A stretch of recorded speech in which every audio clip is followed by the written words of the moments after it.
This is New England Soccer Weekly with Tom Quinlan, Nick Giuliano, and Mike DeSilva on 790 The Score. All right, so the good, bad, and the ugly. There's a lot to digest what has happened over the last... Is that the title of our show today?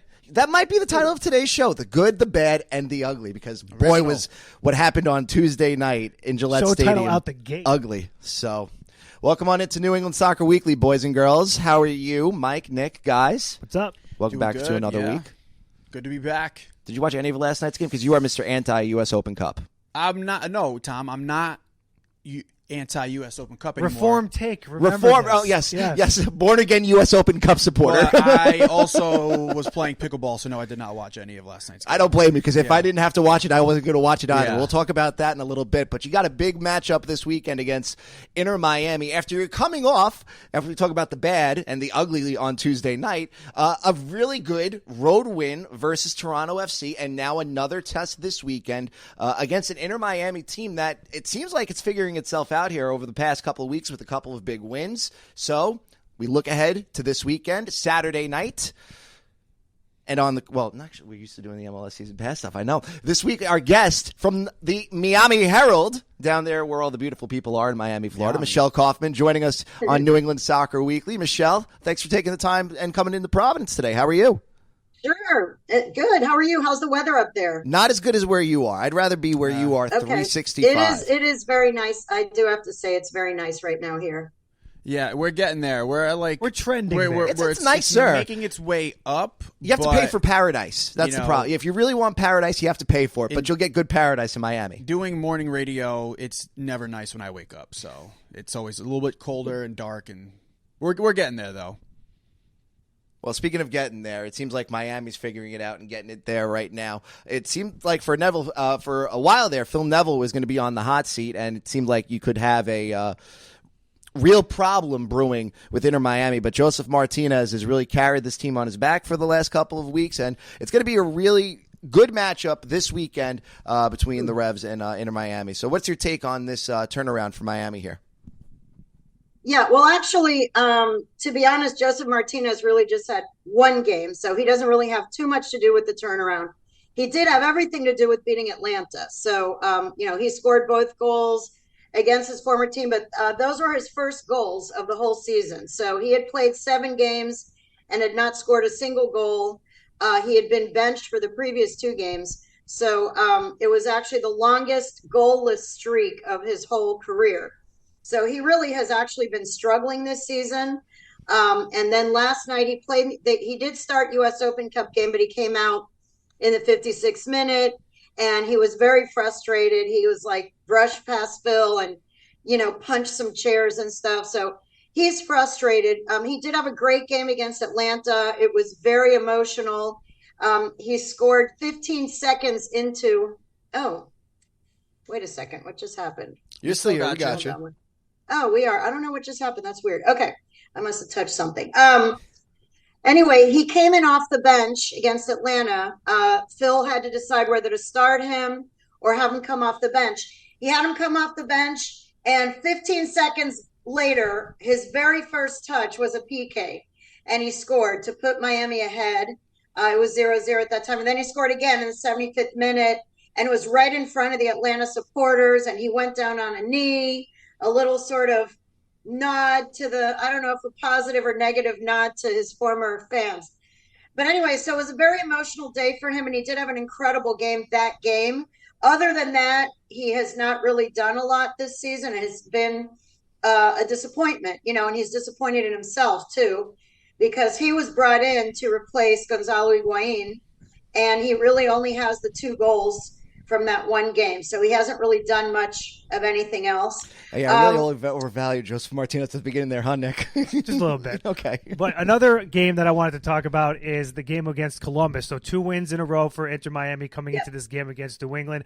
And a forward that stuck out to me is Leonardo Campana, who had the 2 goals. He's someone who obviously is an offensive threat, both with his feet, but aerially as well. So the Revolution are going to have to keep him under wraps for sure. Oh yeah, I mean he was, last year he has been on the Ecuadorian national team. He didn't make the World Cup. He was on the bubble of making the World Cup, but he was coming off an injury. And it was extremely disappointing for him because he really wanted to make this last World Cup. He's a very, very good player. They just signed him. He was with Wolves in England before, and they just, they signed him to a good contract in January. They have very high hopes for him, and he had a really good stretch last year before he got injured. He was the leading scorer, and then he got injured, and Gonzalo Higuain took over, and then he sort of rode out the rest of the season. But Campana is a very good player. He's a physical specimen. He's tall, he's strong, he's fast. He's good with his back to the goal. He can score both ways with his back to the goal or going forward. He's definitely a target in the air. The game before, as you mentioned, against Columbus, he scored both goals. So he scored 2 goals in the Columbus game, and then Joseph scored the 2 goals against Atlanta. So those 2 forwards are very, very capable. And the original plan going into this season was to have both of them, to have 2 forwards. And they built the whole team around those 2 forwards working together. That really hasn't happened because Campana missed the first 6 games with an injury. He got injured days before the season opener.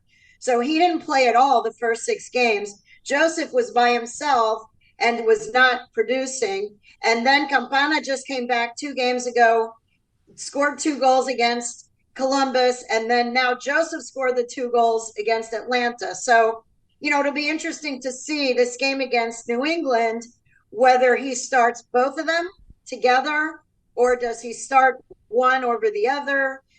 That's going to be, tactically, that's going to be the biggest question going into this game. And then the other thing is they've lost both of their starting midfielders, the 2 Brazilians, Jean Mota and Gregory, who's the team captain.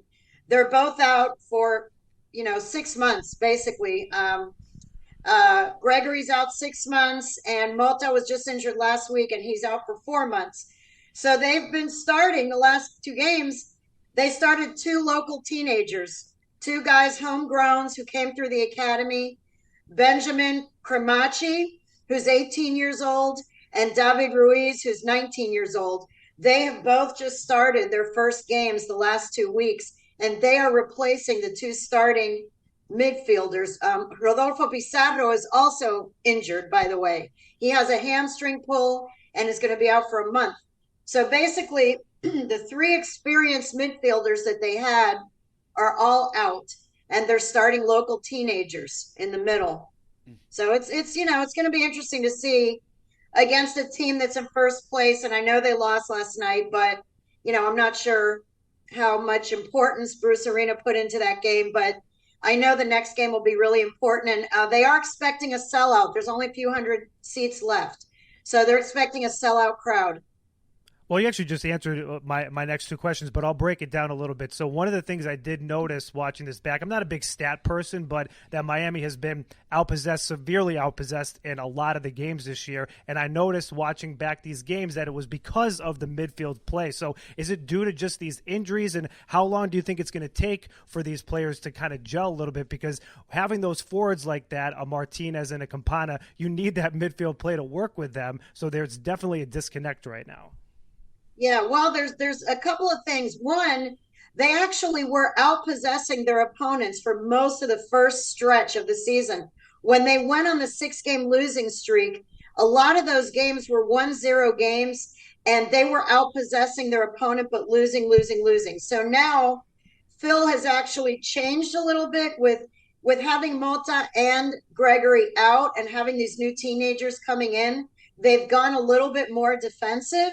And they've actually won now. So, he said last night, we were outpossessing, but we were losing. Now we're being outpossessed and we're winning. So, he said the bottom line is they needed to win some games and they're winning now. But yeah, I mean, there isn't much linkage going on between the midfield and the forwards. And, Joseph really needs somebody to feed him. It's very similar to what happened. It's almost like cut and paste from last year. Gonzalo Higuain was very frustrated and always gesticulating every single game at his teammates because they weren't giving him the ball. They weren't delivering him the ball. So then he would start running around trying to create on his own, which really was not his game. He's really a guy who had to just kind of stand around and finish.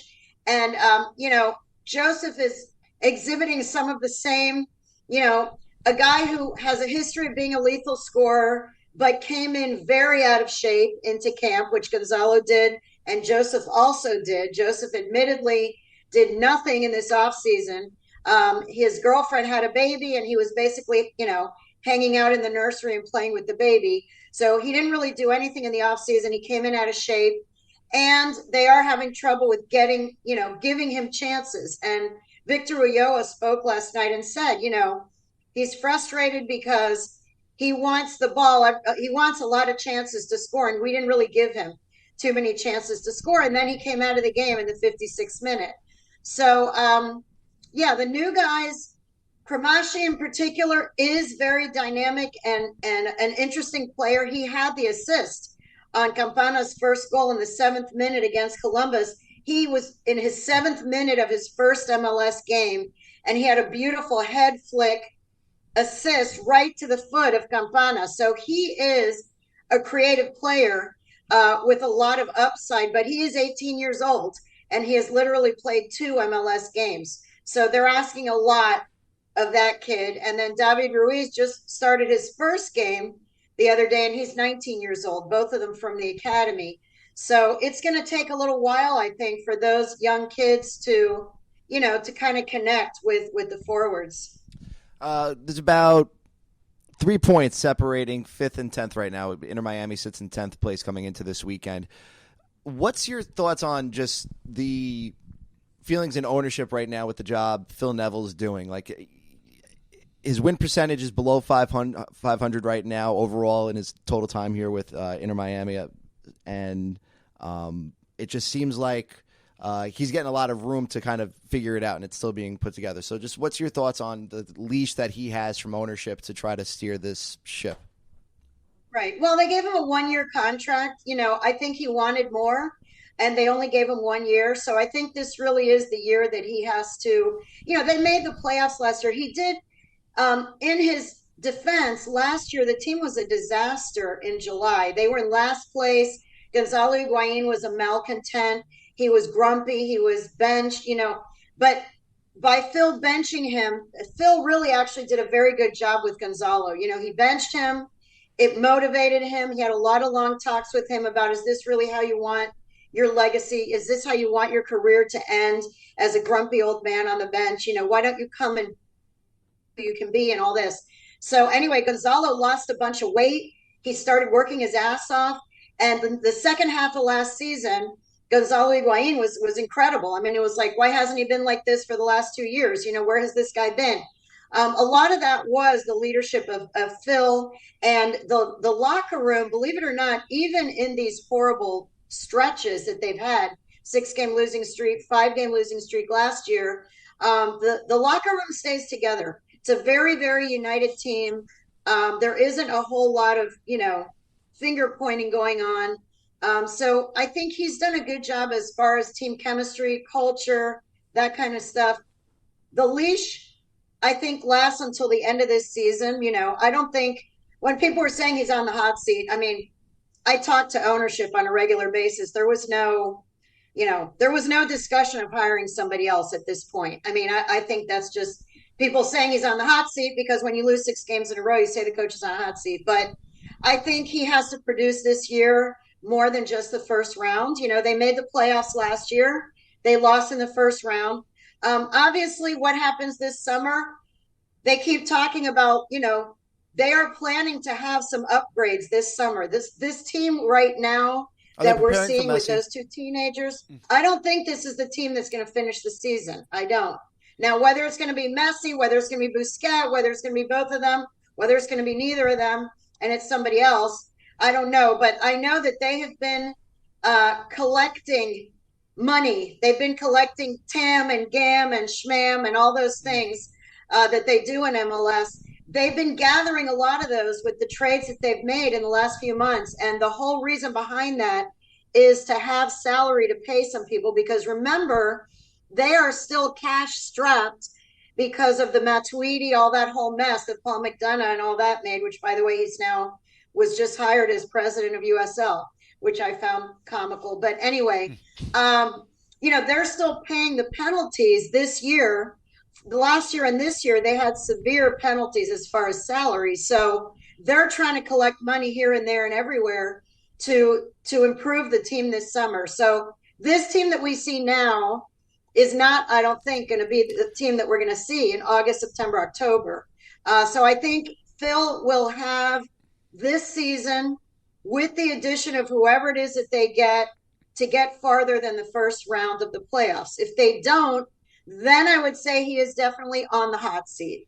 Yeah, I mean, it's interesting to think that, adding older guys, like, obviously Messi is still Messi, but the amount of money you would have to tie into him, even Sergio Busquets, if that's a guy you plan on bringing in, it's clear that they don't have an issue selling tickets. I mean, you said it's almost a sellout this weekend against the Revolution.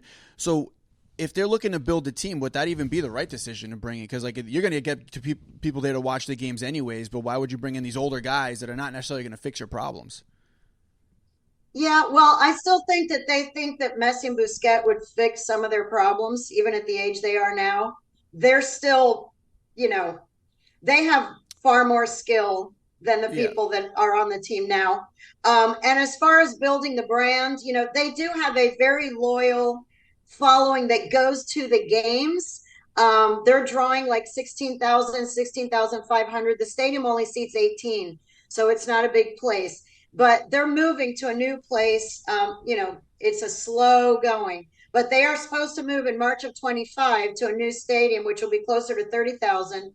And to be honest, the mainstream sports fans in South Florida are not really following the team on a day-to-day basis. I mean, I don't know how it is with the Revolution, but here, everyone is really into the Heat. And I know it's the playoffs right now, and it's kind of, early summer MLS. It's not, the same, but the Heat's in the playoffs and the Panthers are in the playoffs, and basketball was in the Final Four and the women's team was in the Elite Eight.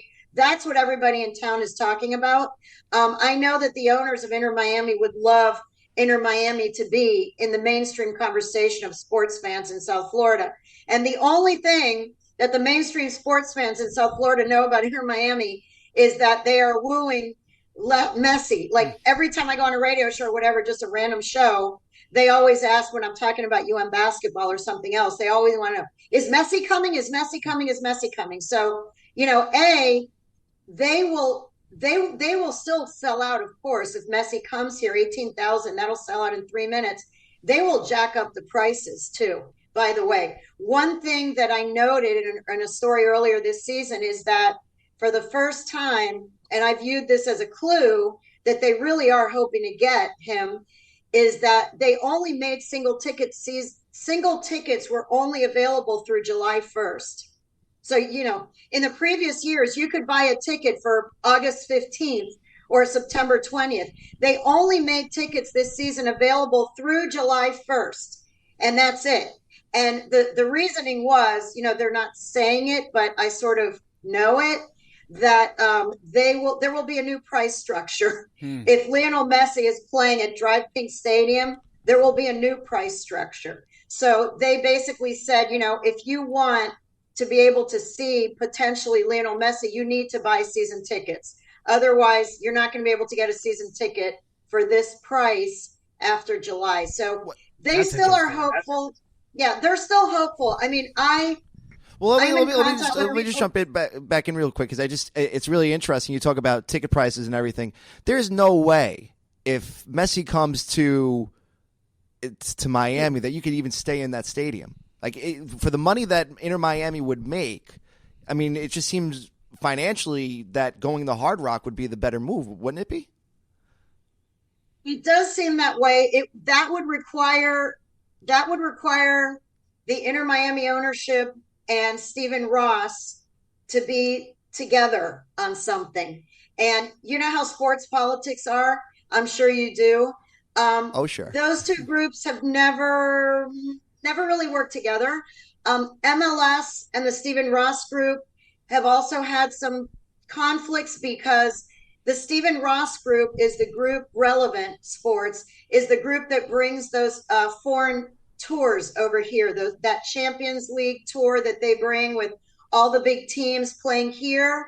MLS has always sort of felt that why not promote MLS? Let's promote American soccer. Why are we bringing these teams over here during the summer, by the way, competing for the soccer dollar against in the middle of the MLS season? I think that has been a point of contention for years, that MLS executives don't exactly love that idea. Like, hey, we're bringing over the real soccer stars to American soil. And, you guys watch this MLS stuff, but here's Man U, here's Inter Milan, here's Barcelona, here's Real Madrid. And those games, as you know, I mean, the ones in Miami, they sell out 65,000 seats. Yeah. It's a sellout and the prices are really expensive and everybody comes. So anyway, I think you're right that Inter Miami at Hard Rock would make more sense for the next 2 years. If he does come here, and again, there may be deals going on. I don't know. I'm not in on any talks between Stephen Ross and Jorge Mas and David Beckham. They don't invite me to those conversations. I wish they did, but So they don't. we. Yeah. There may be conversations going on, and it's possible that that it would behoove. Stephen Ross is always trying to look for things to do in that stadium. They have F1, they have the Miami Open tennis, they have UM football and the Dolphins, but it would conflict once the Dolphins season starts. There would be a conflict there, and football just have him also call up plays Robert there, Kraft. Huh? So just have him call up Robert Kraft and ask him how to balance having soccer and football in the same stadium. It'd be fine. Yeah, but what about football, college football too? That's right. Because the UM plays there on Saturday. UM plays there Saturday, and then the Dolphins play Sunday. They would have to alternate. They'd have to maybe have it on. They could possibly have it on games on weeks where the UM football is away, or if the Dolphins are. But now with the Apple deal, all the games are supposed to be on Saturday. But of course, I'm sure there could be new rules. There could be messy rules. Everything changes if you bring a player over like that. We talk about this all the time about, does the MLS need Messi? What does he do to Messi? So I'll ask that question too. What would this do in hypothetical land if Lionel Messi is on Inter Miami for the league worldwide? And real quick, we just got like a minute left because we just have to jump onto a player review. So we just got like 1 minute left. Sorry. Yeah. Oh, well, yeah, this is MLS absolutely wants Messi here, and they are working with Inter Miami ownership on this deal. This is not Inter Miami making an offer to Messi. This is not Inter Miami going up against a Saudi team and a Barcelona to get Messi. This is MLS. Let's not kid ourselves. This is Don Garber is in on these conversations, and I for sure would not be surprised if Apple is also involved. Apple just paid $2 billion to make a deal to spread MLS and spread Apple products around the world. What better way to spread MLS to viewers around the world than have Messi playing in an MLS uniform and playing against all the other MLS teams every Saturday? People would be able to tune in from Europe, from South America, from Africa, from everywhere in the world. So this is not Inter Miami trying to get Messi. This is MLS/Inter Miami/Apple, all in conjunction trying to get him. And yes, it may be that there's a deal with Hard Rock Stadium, because you're right, 18,000 people to see Messi play, it doesn't seem to make any sense. Michelle Kaufman, she's the best. Make sure you're following her on Twitter at @MKaufSports. At Kauf Sports, not M, just Kauf Sports. Kauf Sports, at Kauf Sports. Miami Herald, she's going to have all the information you want on Messi. Michelle, thank you so much for the time. All right, thanks for having me. We'll see you on Saturday. Yes, thank you so much. All right, thank you very much to Michelle Kaufman from the Miami Herald for coming on. Welcome back on into New England Soccer Weekly. First player guest of the year, boys. Yes. There you go. Ben Sweat, welcome to New England, sir. On a day like today where it's absolutely gorgeous and 80 degrees, I would be imploring you to go out and explore Boston. It's like this every day here. You're fine. Yeah. I know. Finally some good weather to get out, right? Yeah, forget about it. What do you do on a day like today? Like as a pro athlete, you got the whole day ahead of you. You get done with training around 11, noon. Do you just go out, especially being a new guy in the city, do you just go out and explore? I have been of lately because we've been looking, my wife and I, we've been looking to buy a home. So we've been looking at houses every day. We actually won a house over yesterday, which is exciting. Nice. Congrats. So that is a lot of weight off our shoulders, so we can kind of check that off the list. But yeah, just trying to get used to the areas, driving around, checking out the neighborhoods. I'm in the hotel right here in Foxborough, so it's a little boring. So I'm trying to venture out in Providence. I haven't made it to Boston yet, but I'm sure I'll make it there eventually. If you like Italian food, Providence is good. Providence is better than Boston when it comes to Italian food. Wow. I don't think that's a debate at this statement. point. By the way, Mike's a homeowner, so if you have any homeowner questions, Mike's actually more of an adult than I am. I called him a kid, but he's more of an adult than I am. He's got a mortgage and everything, a wife. I'm a single loser living in Providence. Nobody's denying that. Anybody what a life! What a life! That already. But yeah, no, that process. Obviously, joining a new team, moving to a new area, looking for a home, which is like the most stressful time ever. Yeah. But you got it done fairly quick. Yeah, I mean, I think we got lucky. We got a good realtor. And obviously, it's such a quick transition the past month. To go from Kansas City to here, and we sold the house in Kansas City. My wife is there dealing with that, and we got to get our stuff packed up and going through all that. Yeah, it's super stressful. It's been super stressful. I've been trying to manage it as best I can. It's only my third week here with the club. So I'm still even getting used to all the guys and how they do things here. Because it's different. It's different everywhere. But it's a good opportunity, and I'm excited to be here. Is Bruce a little bit more understanding with that stuff? I mean, being a guy that's coached in the league forever, he probably knows the these stress. These are all the things people don't know about, all of the off-the-field stuff like that. This is way more interesting. Nobody wants to talk about what happened in the Open Cup game last night. My point is that this is stuff that people don't know about, that you're dealing with all these things as well. He's living out of a hotel and still playing pro sports. It's pretty impressive. Yeah, I mean, that's the side of it nobody gets is the off-field stuff, because at the end of the day we're normal off the field. We still have all the normal responsibilities, and it's difficult. We go through the same moving process and buying a home, selling a home, so it's a lot. But it's a good place to be, and we're happy to be here. We love the Northeast. We loved our time in New York, so I think being back up here is going to be a good experience. Yeah, joining a first-place club, not too bad as well. What's been your first impression of the locker room and kind of getting to know the guys? Yeah, I mean, it's a good group. Everyone's serious here. Everyone means business here. Everybody's on the same page here. They got a tight-knit group, so it's something where I'm the new guy. I gotta get acclimated to that and get used to the guys. And obviously, I know a bunch of the guys being in the league for so long. But it's new, and it's nice to go from worst team in the league to the best team in the league. That's always nice. So I'm happy to be here. You've been around for a long time, as you said. What was your impression of the Revolution in New England on the outside before you came in here? Because we cover the team, we've lived here our whole lives. We have a perception of New England. What is it like outside of that before you come to a place like this? Yeah, I mean, it was I was always in the Eastern Conference. New York, Miami. So it was always kind of like a tough place to play coming here. You're like, we're on turf, we're at the Patriots Stadium. It's going to be a tough game. So it's funny to be like, this is my home field now. That part is interesting. But, they were always a good team. They always had good players. They always brought in, talented guys. And I think the team's gotten even better over the past few years with Bruce. The young guys they're bringing up through the program, they've done a tremendous job of that. Obviously, they've had tremendous goalkeepers with Matt Turner, and now Georgie. And, it's good players. It's good players. It's good system. It's good guys.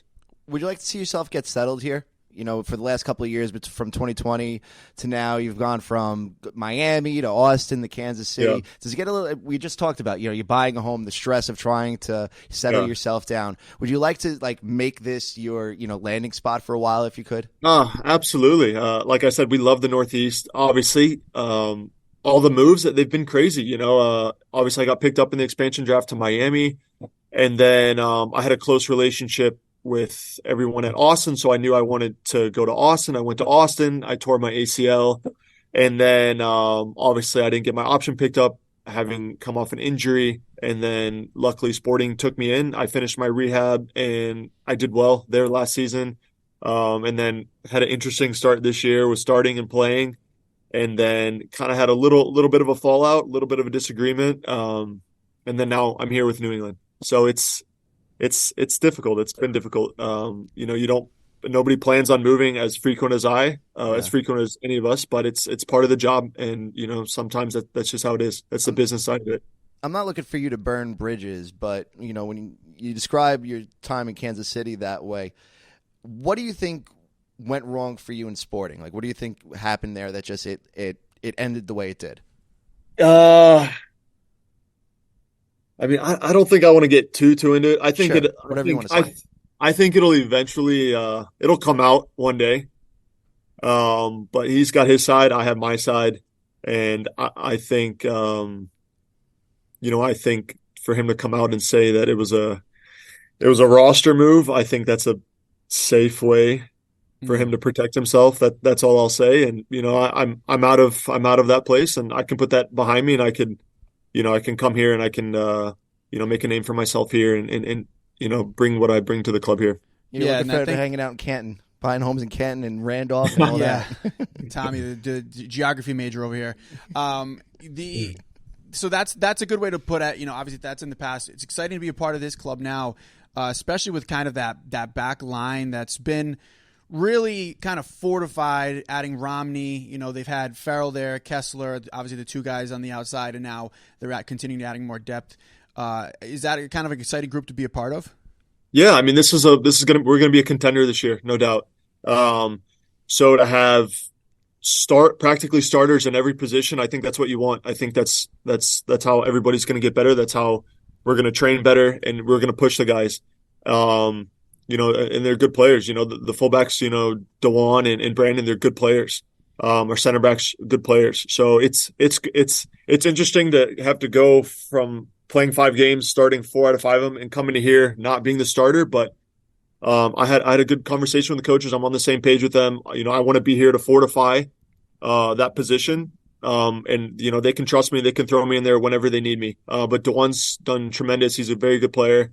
And like I said, this is a title contending team. So as long as we can fortify each position, I think we'll go really far. Yeah, you mentioned that you've only been here for 3 weeks, but with Coach Arena, with this new system, what's it been like? Your impression working with him this early on here in New England?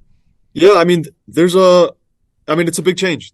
Every coach is different. Every coach has different philosophies. There's a lot of freedom here on both sides of it, on both sides of the ball. Some things that I'm adjusting, getting used to, being more man-to-man kind of orientated on the defensive side, having a lot of freedom going forward, where normally I've been more tactical going forward. But it's good things. I'm always willing to grow and expand my game. I've played for a lot of different coaches, a lot of different systems, and I'll need time to adapt to this, of course, but I think it's been a pretty good start and a pretty good understanding. Yeah, and I think the one thing that we wanted to see into the offseason, heading into the beginning of this season, was the revolution to add depth, right? Because last year there were some injuries, there was a kind of a lack of depth, and it obviously showed in the result of the season. And it must feel pretty good knowing that although it may not be a starting position right now, it could absolutely be a starting position 2 weeks to a month from now because of some of the injuries we've already seen on the Revolution this year. Yeah, of course. Injuries happen. You never know, but they've done a good job planning ahead. Now, I mean, they could even slot McCoon in there sometimes. So we have a lot of depth in the back, and I think that's what you want. We have good goalkeepers. We have a lot of strikers. And I think everyone's practically back healthy. Obviously, it's unfortunate about Dylan Barrero, but we have guys that need to step up in that position, and I think Ima has done a tremendous job. What was it like playing overseas? You've been to Sweden, Czech Republic. I'm looking at your bio here. Reading United also on your bio. So, what was your favorite country going to, playing in? Sweden, Stockholm. I was with you, Gordon, 2 summers in a row, trying to push a contract there. But it was beautiful. It was tremendous. Unbelievable city. Unbelievable people. I'm looking at a different Reading. Okay, I read the Reading wrong. It's Reading, Pennsylvania. I'm a dumb. No. Not the Reading. Hey, Ben, we're gonna keep that in. That's not getting cut. But let's move on to another team that you did play for that you're going up against this weekend in Miami. There's a sports reporters thing that always says like, oh, he played there, so he must have some inside info. Is that accurate? Are they coming to you this week about what's happening in Miami, or is it not? Yeah. No. I know 2 players and maybe 2-3 staff members that were there from 2020. That team rolled over from 2020. More than half the team left after the first year.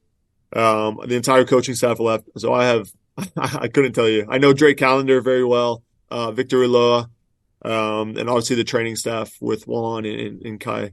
But all good. They're good people. Good people. You're a Florida guy. Is Florida a real soccer state, you think? I mean, we hear about Florida sports fans and we kind of mock them up here just because, like, it's like everybody that lived in New York and Boston that moved to Florida, and all of a sudden, maybe they cheer for the Tampa Bay Rays. They got a lot to root for these right days. now, yeah. It seems like a Florida team is in a championship every year. What type of state is Florida when it comes to soccer? To be honest, I think it's a huge state. I think it's up there with Texas and up here with the Northeast. There's a lot of teams, a lot of academies. And there's a lot of talented players from my area, the Tampa Bay area, all the way, the Miami, Kendall area. There's a lot of players, a lot of talent, and it's a popular sport. It's a really popular sport in Florida, obviously because of the good weather. You can play year round. You think the Rowdies could end up in MLS one day? You think that dream could ever happen? I think they tried. I was there in 15 and 16. I think they tried to push it. Obviously having they used to have the mutiny in Tampa Bay. Yeah. So I think that was one of the big reasons why they tried to push it. But I don't think they'll get it. Yeah, I don't think they'll get it. All right. Well, hey, Ben Sweat, we don't want to keep you long, so you can get back to moving process. With the home. I know. Congratulations! He's got a house to put together now. Yeah. So it's always a fun part. As somebody, do you have a room in the house that you own? Like, is it like, did you go into that room and say, "This is what I'm going to do. My gaming chair goes here," or "This is like my betting lounge"? Like, I guess you can't. We got 4 bedrooms in this house, so I do have the luxury of making a little man cave. So maybe I'll talk to the wife if obviously if she allows it, then then I'll make it. Yeah, if not, hit up that's Mike a right question. Here. Yeah, that's a question coming from the single guy. But as yeah, fellow, right. Fellow married man in the room here, there's a butter up process to get there. Once you get the approval of the man cave, all bets are off. You got to make sure you guys set it up exactly how you want it. Yeah. I got to do things before that, though. I got to take the wife out to sushi nights, yes. Fill her wine glass up for a few weeks, maybe a couple foot massages, and then I bring in the man cave. Exactly. Or else she'll hide the PlayStation controller, and then it's like, oh, great, now I got to buy a new one, and it's a whole process. Not that I would know firsthand or anything. Ben Sweat, thank you for the time, sir. Appreciate it. Yeah. All right, back-to-back really good guests today. Welcome back to New England Soccer Weekly. We've never had a bad guest. That's actually like kind of nice to say. Yeah, we've had knock on wood. Knock on wood. We've always had, outside of the mistakes that I've made in editing or we've made as a team editing, all the guests have all been very good. We've made as a team in the middle of interviews calling people ma'am. Yeah, that was not ideal, but also like interviews that I recorded that there was absolutely zero sound. We don't need to rehash this. We're human. That's There's going to be a highlight reel at the end of the year with all the bloopers. We don't have them. Wouldn't have enough time. We don't have the video for them. That's true. No, they do exist. Oh. There are. Listen, I don't want to spend. But your point is right. We've been lucky. We've had, especially this year of 2023. Yes. We've had guests every single week, and Very everyone's cool. brought it, including the 2 today for sure. The win in Toronto is really good. I would say that's the win of the year right now. You wanted me to have a convincing win. You got it. We didn't want it. I think the whole internet wanted to. I also did predict the revolution to shock the world. That was a shock the world Mike D win, I guess. Hey, lock it in. Lock it in. Are you locking it in this weekend for a win? Yeah, I would assume so. Well, here's the thing, though. We understand. You were confident last week. You declaratively said that the Revs were going to win last week. This is what they do. They play down, they play up to their competition. It's like when they needed a big win on the road, which I do think the win in Toronto was a big win for them. Obviously you've been asking for a statement win. I think that was probably their biggest statement so far. Not that it was necessary. And there was a lot for people that like stats. There was a lot of things going in, like they haven't won since 2015. Right, there was a lot of things going on there. Yeah. So I think that was big. It was a good way to kind of kick off this whole road trip that they're on. Yeah. But the going into the game against Miami, a team that they should go in and beat. Let's call it what it is. We've also seen them kind of stumble in games like that. Well, this is what, and we talked about it earlier, but one of the things I noticed about Miami is, I mean, their record is 4 wins and 6 losses. That's what people go to. But if you look at the scores, they've all been pretty much 1-goal games. So it's not like this team is being getting blown out one way or another every week. And I think these games have been close. Yeah, and the information that Michelle gave us today as well, with the fact that they're starting 2 kids basically in the midfield. Two of their best midfielders are out for 4 to 6 months. Joseph is kind of showing some frustration already, and he's not kind of performing to the level that they expected him to be at this point. But who knows what that game could happen coming off this 2 could goals be the game. now. They could be looking at the Revolution, but this is the point I'm trying to make. Yeah. They could be looking at the Revolution Their like statement this is game. their statement game. This could be Joseph Martinez come out, party. These 18-year-old kids, I'm sorry, the names are escaping me right now that she mentioned. This could be their game to kind of step up. But at the end of the day, this is a Revolution team sitting in first place that should go in there and beat Inter Miami. It's really no rest for the Revolution team, Tommy. When you look at their last 3 opponents, you had a Cincinnati FC triangle up top, some of the best in the league. Last week they did a very good job against Insigne and Bernadeschi. Actually, I think they did a tremendous job against them. Neither really had third week in a row where they're kind of facing a bingo. duo So up top. you have Martinez and Campana now. This is another test for a defense. Early on, they've stepped up. The defense in Petro have stepped up. But knock on wood. I think last week one of the storylines that haven't been talked about a lot are those 2 players. You want to talk about their age? They're still class strikers, and this team didn't allow them to really have a chance. They had shots that were outside the 18 for sure, but they did a really good job bottling them up all game. It never felt like Toronto ever got into that game. It never felt like Toronto really made anything too dangerous on the night. I thought Seth Maycomer did a good job breaking down the pressure that you got from the Revs on Saturday night. Definitely didn't get that on Tuesday night versus different the Riverhounds. Yeah. That's just different roster. This is where you go crazy about the depth and how good this depth is. Well, here's the thing. I got to say this, and as somebody who is a born-again U.S. Open Cup fan, right, because I've been on record saying at first I didn't really care about it. I've been sunned, okay? I've been sat down and said, listen here, my friend, we're gonna teach you the history of the U.S. Open Cup. It should be taken serious, and I regretted it. I did. I do think it is an important thing for the history of U.S. soccer, but unfortunately, Bruce doesn't feel the same way. It's clear. My man could not care less about the U.S. clear. Open but Cup. hold on. You start your designated player striker is Giacomo Vrioni. You start Josie Altidore, Who has started how many games this season? Josie hasn't started. No, right. And Vrioni? He didn't play last game. It doesn't matter. It does. The It's point a is that USL. Michael, it's a USL club. Understood. There is no excuse But for the guy that was supposedly tearing it up. All I keep on hearing about this is the striker that was tearing it up at Juventus' B team. Oh, my God, he's the next coming. Yeah, but and he hasn't done anything. Now you're being dumb, and you're ignoring what he's already provided this season. He's already provided Against teams that suck. They suck. What do you mean against teams that suck? What are you talking about? You're comparing him his performance against a USL team. He's done it against MLS teams. Yeah, he hasn't when You can't go last night. You have to keep in mind you cannot go by last night. He's as not playing making with the any full type of squad. assumption. There's only so much a striker can provide if the guys behind you aren't. there are the certainly issues with Josie. I get that, but it just I actually think Good play- that if you want to talk about that, we can do that. I don't think Veroni was the issue. I actually think the player you just mentioned detracted from Veroni. I think they're both an issue. All right. Well, I mean, this is your thing. We've so known go that ahead. Josie's been an issue since he stepped foot in a Revolution kit. Okay, the guy he's never fit in here. They sent him away at the end of last season. They brought him back for some reason, and Bruce, I don't know what he has on Bruce, but he continues to play him. We don't understand it. Josie, you're probably a nice guy, but it's unfortunate you don't fit here. He doesn't fit on this team. Well, and that's something that Bruce has got to take more heat for this because this year they're taking on more of the contract. So remember, when the Revs signed Josie Altidore, it was agreed upon that in the first year, TFC would pay for most of the contract, and we didn't ever get exact figures, but TFC would pay for most of the contract. The Revs would not have to eat as much of that contract. Now this year that Josie's in his second year here, the Revs are eating more of that designated player contract. And the reason why I don't care as much about Josie is because he's not a designated player. He's not the guy that's supposed to be. You love that designated player. Because Bruce your looks at them stars the are same. supposed to it But doesn't they're matter. not stars. Because they're a designated player doesn't make them a star. They're a player on the team, Tom. And the second you and everybody complains about it, gets that through their head, Bruce does not hold anybody higher because of their designation or whatever title they have on their roster. He doesn't, because a smart coach does not care. They do not care. I also don't think you can come to a conclusion one way or another about Giacomo Veroni from that game. Not at all. But look at the difference between Giacomo. Did anybody look good on that team? Look at the way Giacomo plays. How did the rest of the team play? Look at the way Giacomo plays and look at the way Bobby Wood plays.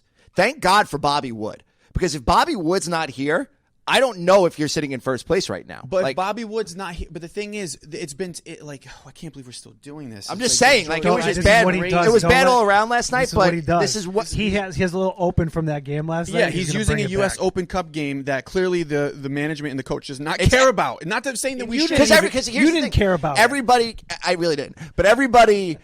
This morning is troll. talking about Josie, and I don't think Josie's the story. The story is the guy that's the designated player that you're paying I hate $2 million. I'm sorry, it's what matters. No, it means nothing. It means absolutely nothing, and it means nothing to the coach. It means nothing to the average fan. It's people like you that are looking at these stupid designations, these stupid titles, and thinking like, "Oh my God, there's the best player on the field." So does the position? Designated player. Okay.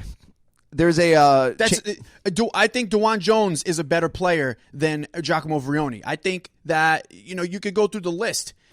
That there's guys that are homegrown that have come through the MLS or are not quote unquote designated players that provide more to this club than Giacomo Veroni just because he's a designated player. It's not many guys get paid the money that he does.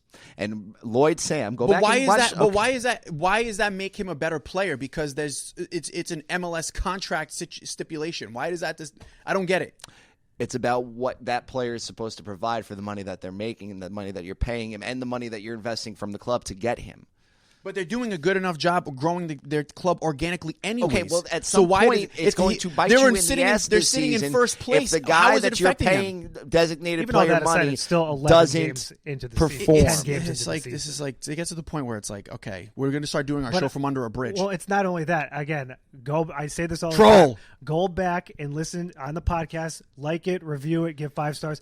This is the same script that Tom had from Adam Buxa when he came here. It's the same recycled bit. It makes me laugh that it's not fake. I'm not saying it's fake. I'm saying it's the same script. You're doing the same thing again. It's what's worse. happening with Adam Buxa? You've convinced yourself, and honestly, God bless you. I mean, there's really no telling you otherwise, but I can't sit here and look at the game against Pittsburgh and say. I'm just saying, it's just you would expect him. Oh my God, you started one of your designated players last night. That's he doesn't fantastic. do anything for you. That's a bad sign. You don't care. It's okay. It's okay. It's okay. You know why? Because they're winning. It's a bad sign according to who? It doesn't do anything. Bad sign according to me. Okay, so preface that. I think that it's implied. Anyways, these are the times I wish our show was uncut so I could tell you how I really feel, because I think that it's absurd at times. The things that you latch onto, it makes no sense to me. Question of the day. Troll takes. What is your, do this rapid fire to wrap up the show. What is your knee-jerk reaction to Tuesday's night's U.S. Open Cup loss? Asked and answered. Okay. Gotcha. Here we go, yeah. Given the injury bug this is from Mike. Given the injury bug that's run rampant this year, I'm happy it's over. Keep your eye on the prize and win the damn cup. There you go. Which cup? MLS Cup? MLS Cup. All right. Yes.